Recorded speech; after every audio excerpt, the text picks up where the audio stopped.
Fine. So we are on Samech Ham and Aleph 65a. 1, 2, 3, 4, 5, 6 lines from the Mishnah. So continuing on the idea that when you sell something, when you sell land to somebody, so what's included? You sell a house to somebody, what's included in the sale?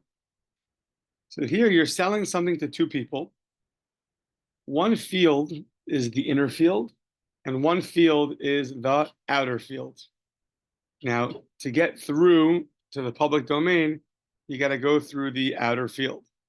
So when you sell two fields, do you sell the pathway through the outer field to the guy that owns the inner field or not? Itmar. Shnei batim zelif nimizet.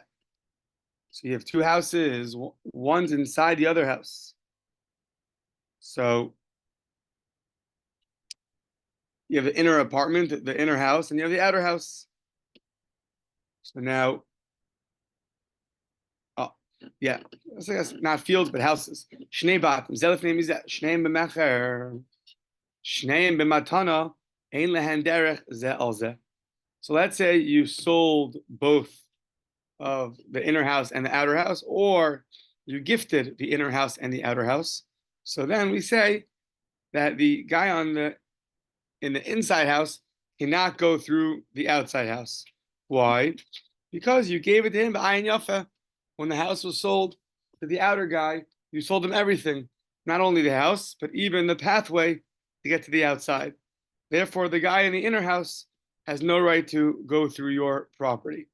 For sure, if you gifted the inner house to Reuben and the outer house to Shimon, when you gave Shimon as a gift to the outer house, of course, when you give a gift, you do it b'ayin yafa. You do it very generously. So for sure, you included in the house a path, and therefore the path belongs to the outer house, and the inner house guy cannot just go through the other guy's property. If the outer house was gifted, and the inner house was sold, then it's a no-brainer. The outer house, if it's a gift, you're always more generous than a sale. So for sure, the outer house came with a pathway that goes through.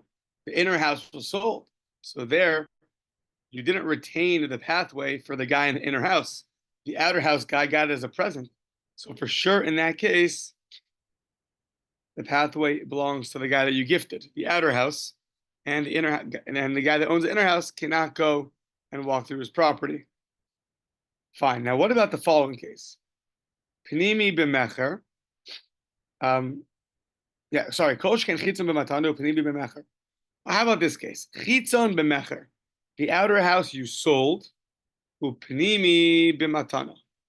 So now, whenever you have a gift, you're more generous than a sale. So when you gifted the inner house to Reuven, did you give him also the rights to the pathway that goes through the outer house? That's one side. On the other hand, when you sold the house to the outer guy, so usually when you sell b'ayin yafa with a more generous eye. So maybe he gets to keep the pathway. So who gets the pathway? So first the Gemara says, Savar mina ein lehen derech ze al ze. First the Gemara says, yeah, the outer guy, he retains the pathway. And even though the inner guy got the house as a matana, as a present, and usually we're very generous when we give presents, but it's not at the expense of the sale of the outer guy, and therefore, ein lehen derech ze al ze. The inner guy cannot go and trespass through the outer guy's property. Says the Gemara Velohi, but it's not true. Really, the pathway is the inner guy's. How do I know? Milo Tanan, didn't we learn in the Mishnah? Coming up, Medvar Mamurim, B'mocher, Aval B'nosin Matana, Nosin Eskulan. Even the opinions that we had earlier, the last daf or two, that say that when you sell something, you sell it ayin raw, you sell with a more stingy eye. But when it comes to a gift, all bets are off. A gift, you're super generous with it. So even in this case, since you gifted the inner house, therefore you for sure gave him the pathway to the outer house. Alma, we learn from here. Man yahiv matana b'ayin yahiv. Hachanami man yahiv matana b'ayin yahiv. You look at the inner house, and since he got it as a present, for sure he got the right to the pathway, and he's able to go through the outer guy's house to the Rishos Harabim, or to whatever outside the house he has to get to. Okay. New Mishnah. This Mishnah is going to be talking about things that are more stationary. Are those included in your house? Versus things that are movable. Maybe even if they're not stationary, but they always stay in your house. You don't lend them out. Are those things included, or are those things not included? So we're going to need your help for 2 words, Steve. Amocher sabayis, you sell a house, mocher sadelas. The door to the house comes with it. What's the key? Well, how about the key? Avalos mafteach. That's not included in the sale. If you just sell a house, stam, just the house. The key is not included. That's not part of the house. That maybe services the house. That's not part of the house. Mocher samachteshes. Okay. So you're selling a mill. Certain thing you grind with. So samachteshes kavua. This machteshes is in the ground. Avalo es mitalteles, but not the mitalteles. The mitalteles is what? Is the thing around the mill, right? The hopper. What's the hopper? It feeds the mill. The hopper feeds the mill. Okay. So that you don't sell because that's a movable item. The big funnel on top. So that is not sold because that is portable. That is movable. That is not stationary. Okay. Another exciting word. Macher esa itztrable. Itztrable is the circle ring around the mill. And that's something I guess keeps the mill in place. And that's also attached to the ground. So that's for sure gets sold with the house. Avaloas a keles. However, the keles. Yeah, what's the keles? Okay. Okay.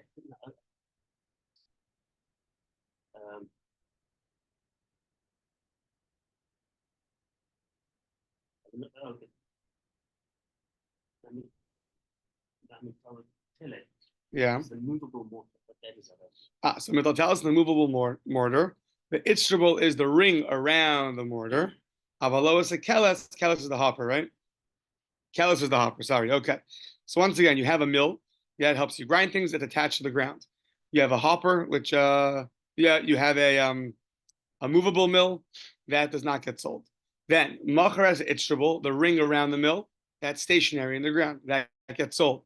Loas a keles, a hopper, is a movable, sort of a movable, funnel that you use for grinding, used for sorting out things. That's movable, so that does not get sold. Fine. The loas a tanner, the loas a kirayim. So back then, their ovens and their stoves were movable, right? The Gemara Shabbos tells us what the difference in a tanner and a kirayim is. So really, a tanner is much wider, and it's much hotter. It's wider on the bottom, thinner on the top. Whereas the kirayim can fit two pots on it, and it's wider, so it gets less hot. Either way, they're both movable objects. Since they are movable, then they are not sold with your house. Bisman she'amarlo hu v'kol masha besocho. If you write, my house is sold, and whatever is included in the house, turning the page, hare kulan machurim. Then even all these movables are going to be included in the sale. However, don't be fooled by the language, whatever's in my house. Not everything in your house is going to be sold. Even though you said, kol masha v'soch, whatever's in my house. However, we're only talking about things that service your house. Things that aren't generally lent out. So things that are not generally lent out, those things are sold. Things that are miyuchad for your house, are unique for your house, even if they're movable items. But it doesn't mean you're going to sell everything from your house.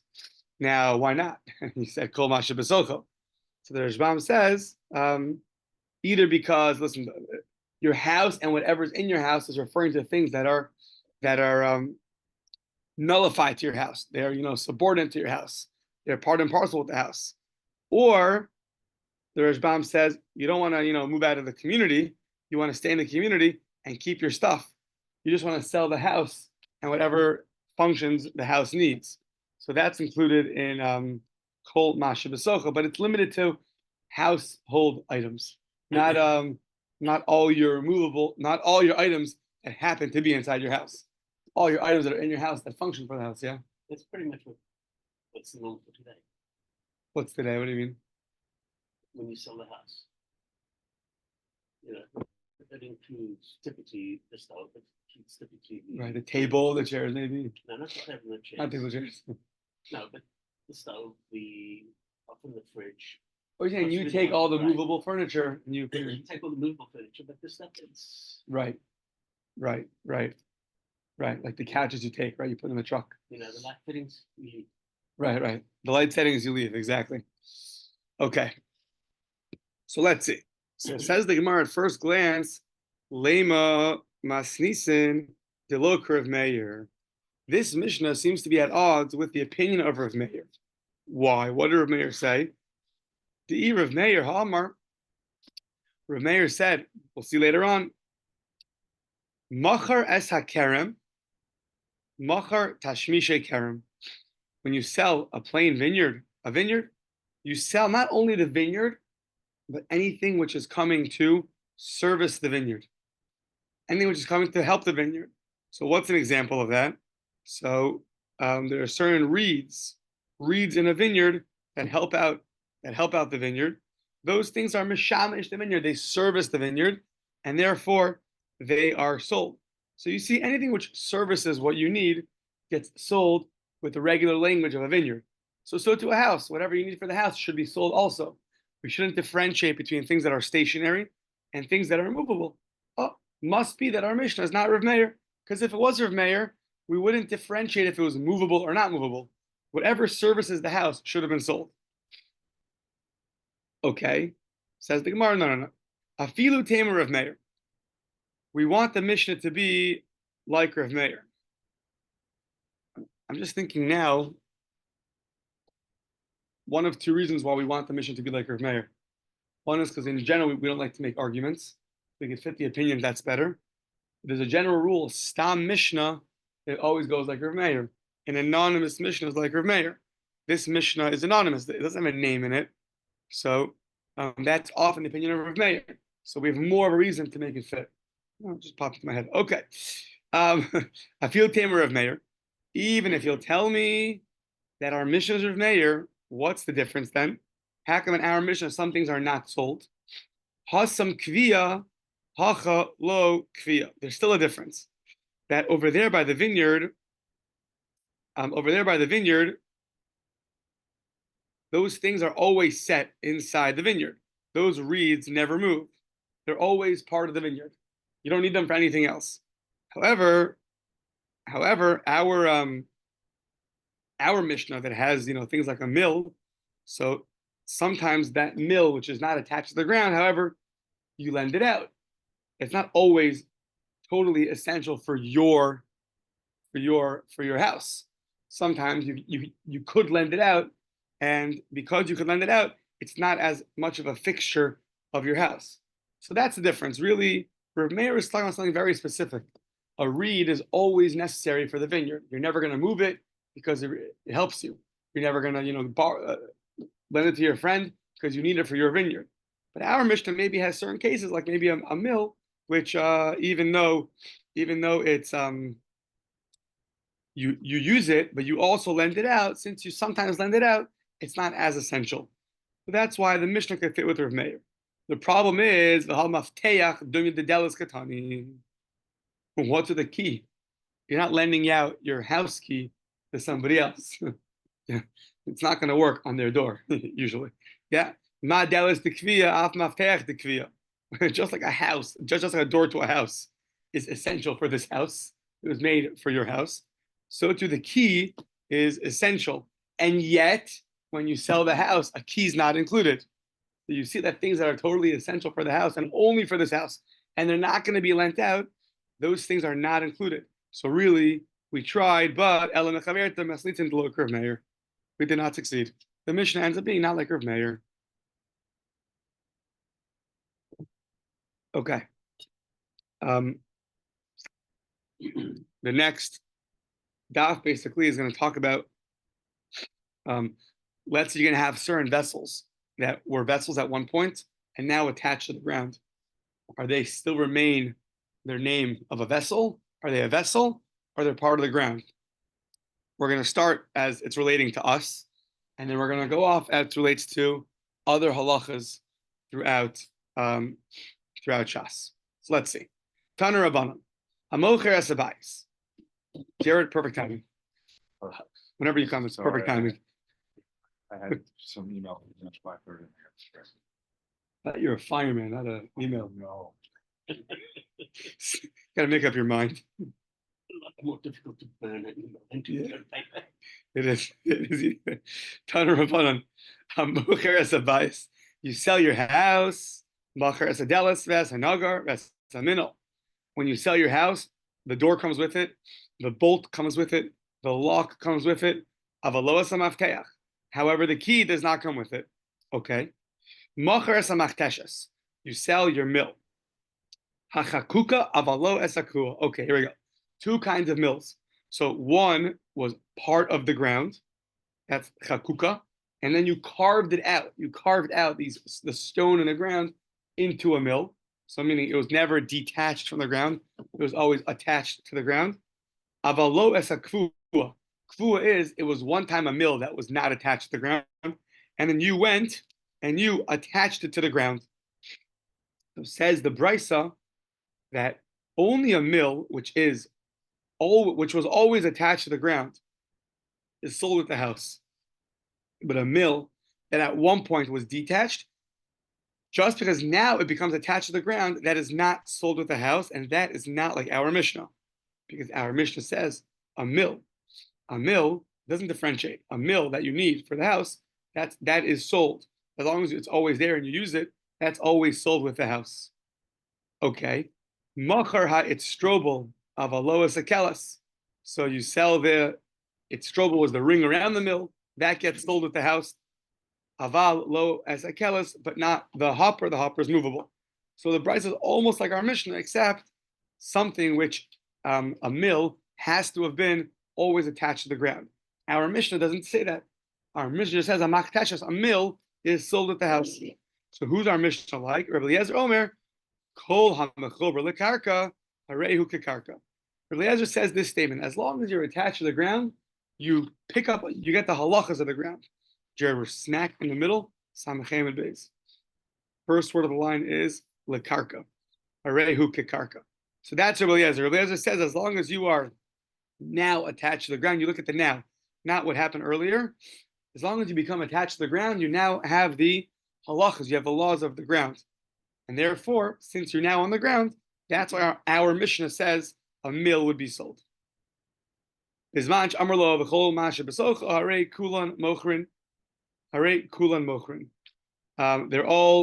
the things in your house are going to be sold, like we had in our Mishnah, right? The things that are essential for your house.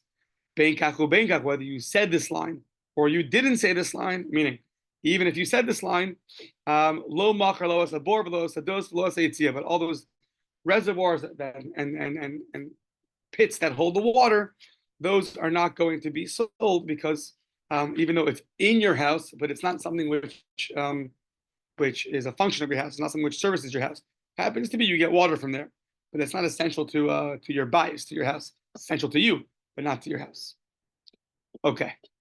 So Rabbi Eliezer just said a very controversial statement.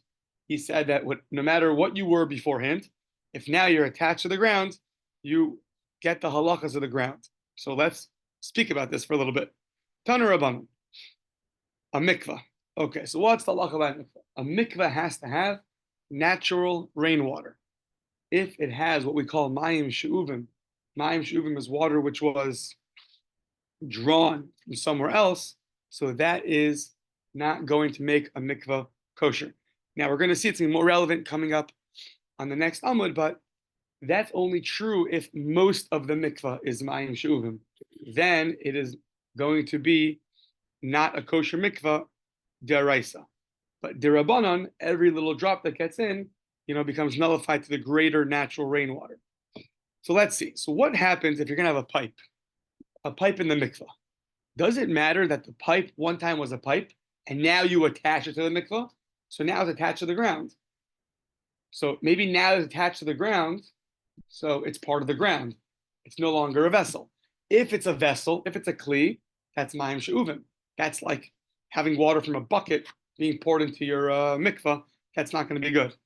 But if this vessel, this pipe, was always attached to the ground, so then it was always part of the ground. If it's part of the ground, that's going to be fine. Because if you're attached to the ground, you're like the ground. And anything that comes from the ground, that rains from above and through the ground goes into your mikvah, that's going to be kosher. So now, Tana Rabbanan, Sinor Shechakakul B'Sof Kavu, you have a pipe that was Shechakaku, Ulu B'Sof Kavu, you carved out a pipe, and then you attached it to the mikvah. Posel es mikvah, such a pipe, if your water is going through that pipe, that one time was a vessel, but now is attached. One second.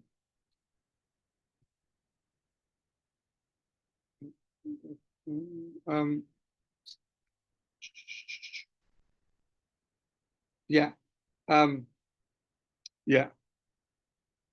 Yeah. So tzina shechakagulu b'sov kavu postless a mikvah. However, kavu, if you put something there and then afterward you put there's a stone there, ulu b'sov chaku, and then you carved it out, so aino postless a mikvah. So if it was first carved out and then attached to the mikvah, so then even though now it's attached to the ground, however, one time it was a vessel, since it one time was a vessel, so then that will puzzle your mikvah. But if it was part of the ground and you just carved it out from the ground, that's part of anal post less than mikvah. So now, ask the Gemara, I don't understand. Money. Who's this like? Lo Rabbi Eliezer, lo Rabbanan. Rabbi Eliezer said as long as you're attached to the ground, so then you have the halachas of the ground. So who cares if you made it into a vessel, a pipe, before you attach to the ground or afterwards? Look at the here and now. Where is the pipe? Attached to the mikvah? Yes. Attached to the mikvah, it doesn't retain its status as a vessel. Rather, it retains a status as part of the ground, and therefore it should make a mikvah kosher. And for Shant, the Rabbanim we had earlier said that things that are attached to the ground, and that just because you were attached to the ground, the Rabbanim told us earlier that doesn't matter. That's not included in the ground, right? They had a case of the mill. The mill was one time a mill and now attached to the ground. The Rabbanim said that's not sold with your house. But Rabbi Eliezer was the one that said, "Kol mechuber lekarka es kekarka." So basically, we are stuck now trying to figure out who is the author of this brisa. Right now, we have a pipe that's attached to the mikvah, and the rabbi says, look at its history. If it was a pipe beforehand, it's no good for the mikvah. And if it was never a pipe beforehand and you carved it out, it is, good for a mikvah. So, says the Gemara, hold on. Why do you think it's not like Rabbi Eliezer? Like, which Rabbi Eliezer is this not like him? So it says the Gemara, Elim Rabbi Eliezer the bias, Rabbi Eliezer of this brisa that we had 5 lines ago that told us whatever's attached to the ground is part of the ground, and therefore, if you have a mill that was one time a mill and now it's attached to the ground, so that gets sold with the house because it's part of the karka. So says the Gemara, Elim Rabbi Eliezer the bias. Okay, who says the reason why that mill is sold with your house is because it loses its vessel status? Maybe he was just saying Hanakam Rabbi Eliezer because sover mocher b'ayin yafa mocher. When Rabbanan savri mocher b'ayin ra mocher. Maybe when Rabbi Eliezer said in that specific case of when you sell a house and there's a mill which is now attached to the ground, he said this line, Kol mechuber lekarka es kekarka. He was just saying that a seller sells very generously. So whatever is attached to the ground is included in the sale. But he wasn't saying a statement that in general, in halacha, if you're attached to the ground, you forever lose your vessel status and you become part of the ground. He was just saying when you sell something, you're selling it generously, right? General rule, whenever you have something in a certain case, you can always wonder, is this halacha specific to that case, or it's a general rule? So Rabbi Eliezer had a general. He had a statement. Kol ha'mechuber lekarkas kekarka. Whatever is attached to the ground is like the ground. Where did he say that statement? Look where he said it. He said it by a sale of a house with a mill attached to the ground. So now we could ask, is that a local statement or is that a global statement? Is that statement only specific to that case of a sale, or is it a global statement? So the Gemara just thought it's a global statement. So therefore, it's going to ask from a mikvah. So the Gemara answers one side, well, who brought a mikvah? Maybe he was just saying it by a sale and leave mikvah alone. Okay. So that can't be the Rebbe Eliezer, that can't be the author of this halacha by a mikvah. Maybe it's the following Rebbe Eliezer. The Ella Rebbe Eliezer de Kaveres Devorim. Maybe it's the Rebbe Eliezer of a beehive. Okay, so let's see about a beehive. The Mishnah said, Kaveres Devorim, Rebbe Eliezer Omer, Harehi Kekarka. So you have a beehive that has been attached to the ground. The halacha is it has the status of the ground for many, many, many halachas. So first of all, the way you acquire karka is through kesef, shtar, or chazaka, either through money or a document, or we had earlier, right? You make a fence in the ground, or so this beehive is going to have those halachas also. Versus a vessel, you can acquire a vessel in different ways, but it has a status of the ground. So did Rabbi Eliezer agree with Rabbi Akiva then? Correct. Very good. Maybe Rabbi Eliezer, when he said his statement, was in agreement with Rabbi Akiva. Yes, very good. Good memory. So, okay, that's one halakha. Another halakha. Harei hika karka, the kosan aleha pruzbol. Okay, so a pruzbol basically is that if you lend money to somebody when Shemitah comes, so the Torah says that the loans get nullified. This is great, except one problem. No one's going to loan money anymore. So the rabbi saw this is going to be an issue. People are going to stop loaning money. So they're going to be worried that they'll never get paid back. The guy's going to wait till Shemitah, and then, oh, sorry. And then you're going to lose out. So it's very hard to run a society when you're not borrowing money. Right? Imagine if you're going to borrow money from the bank. It's going to be hard to do many things. So what was the halacha? The halacha was basically the malva, the lender is going to give his documents to the rabbis, to Beis Din, and they're going to be in charge of the documents, and therefore Hillel established that basically it's going to avoid the loans won't be nullified, and the Beis Din is going to be able to collect from the lova. However, they only stated this halacha if the lova owns land. He has to own land. The Rashbam has one of two reasons. Either when he owns land, you can view it like the lender has a mashman, has collateral. It's like he has collateral in his hands. So it's not like you're really, it's not really like you're, it doesn't look so much like you're going against the Torah. You're just collecting a collateral. You're collecting from his land. Or he says that,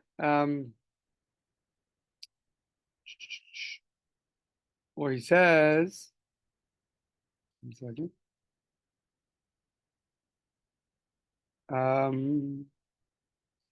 Or just in general, people don't really lend money unless there's a field which is has a lien on it, so that you can always guarantee you can always collect from the lova.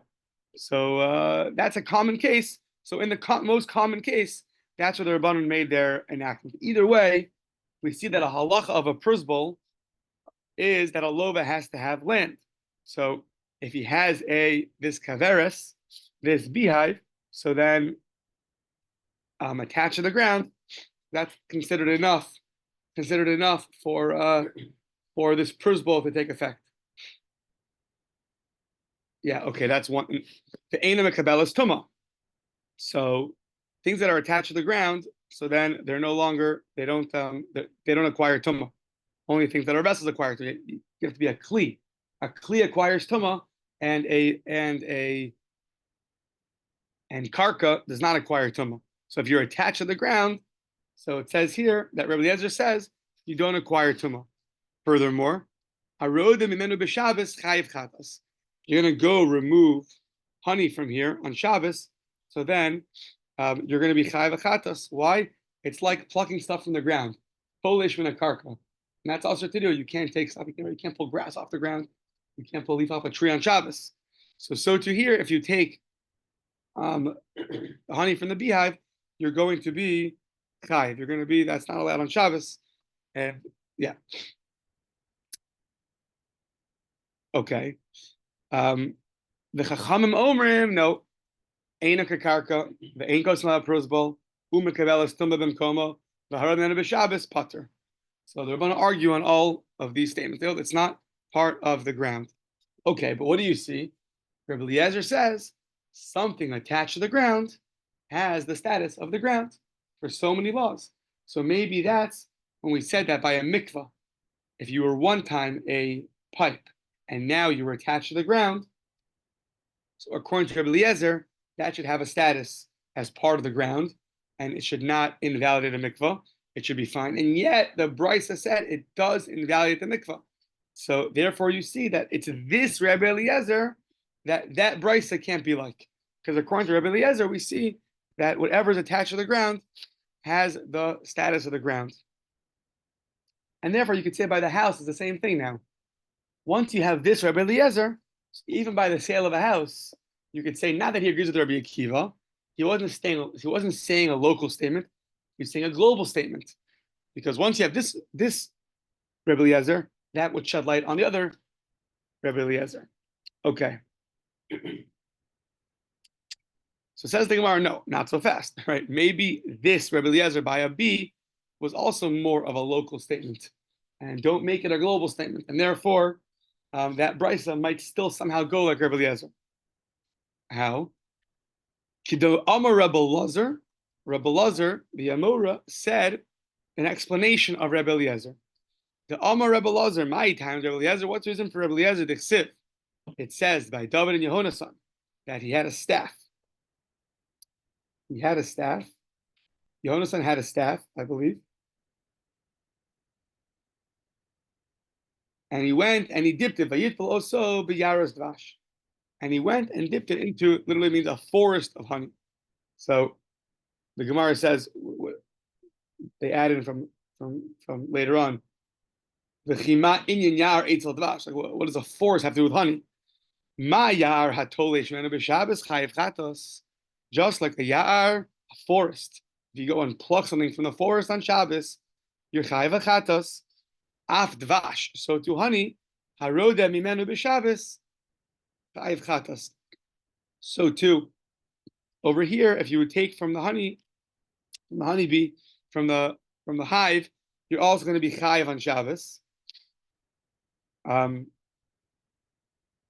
So the reason why over here, because specifically by honey in the place that it grows is going to have this halacha. It's like the ground.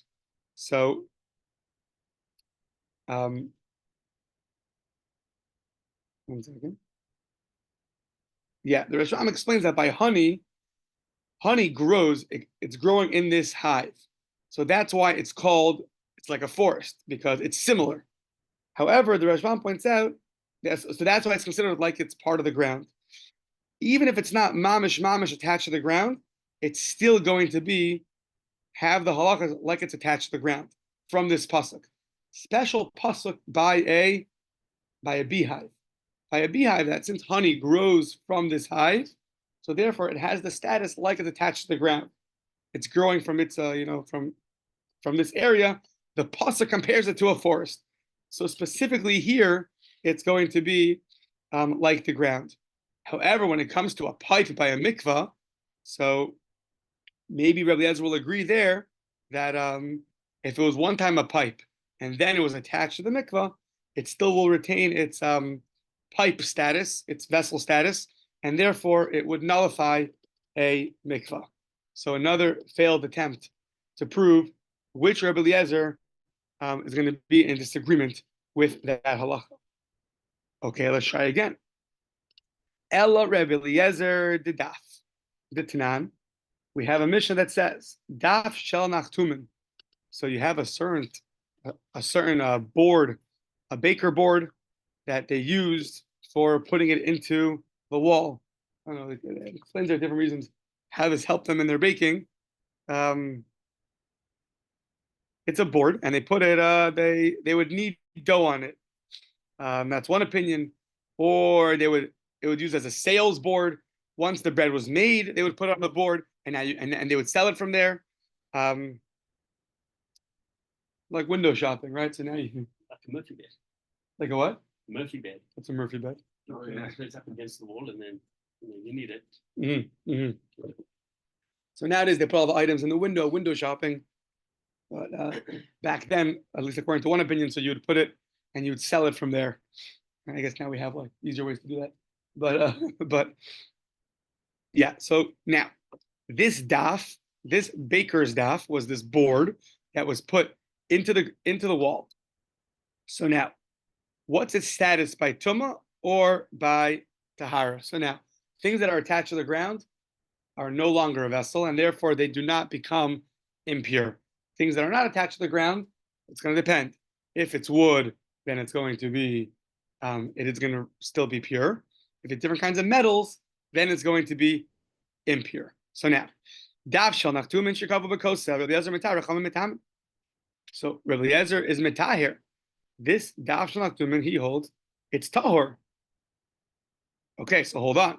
If it's tahor, that means that anything attached to the ground, and this is attached to the wall, right? That's also attached to the ground, is going to be tahor, because if it's attached to the ground, it loses its vessel status, and therefore it becomes like part of the ground. For which halacha? Sounds like now for all halachas. Right now we haven't differentiated. We haven't said this is a local halacha. It sounds like it's a global halacha.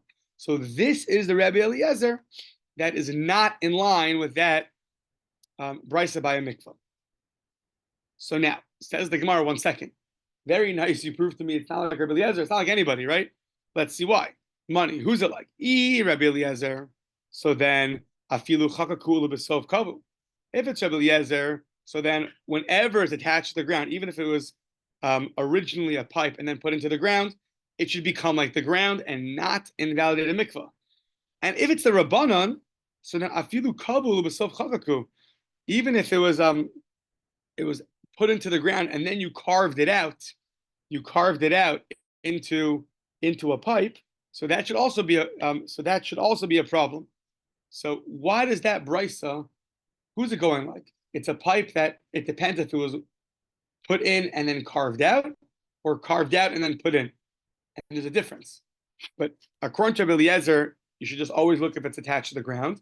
And according to Chachamim, if it was at one point not attached to the ground, so then even though you carved it out now from the ground, that should still be a problem. So who is that brisa like? And now the brisa like nobody.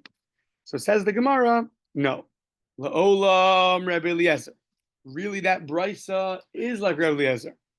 Okay, but what do you do with this statement that a board attached to the wall is totally pure?